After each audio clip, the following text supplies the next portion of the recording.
এখন বক্তব্য রাখবেন অবিলম্বে গণভোটের রায় বাস্তবায়ন করা না হলে রাজপথে কঠোর আন্দোলনের ডাক দেয়া হবে বলে হুঁশিয়ারি দিয়েছেন বিরোধী দলের নেতা ডাক্তার শফিকুর রহমান। জাতির সাথে যে ধোঁকা দিয়েছে, যেই 16টা অধ্যাদেশ বাস্তবায়ন না হলে বাংলাদেশে সুশাসন নিশ্চিত করা অসম্ভব, সেইগুলা তারা ফেলে দিয়েছে। এইগুলা যদি তারা বাস্তবায়ন না করে, আমি কথা দিয়ে যাচ্ছি, আমাদের আন্দোলন চলবে সংসদে, একই সাথে চলবে রাজপথে ইনশাআল্লাহ।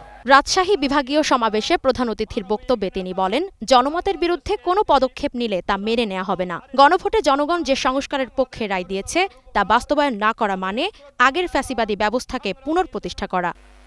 গণভোটের রায় অগ্রাহ্য করার মানে হচ্ছে এদেশের জনগণকে অপমান করা, তাদের ভোটকে অস্বীকার করা, তাদের রায়ের প্রতি বৃদ্ধাঙ্গুলি দেখানো।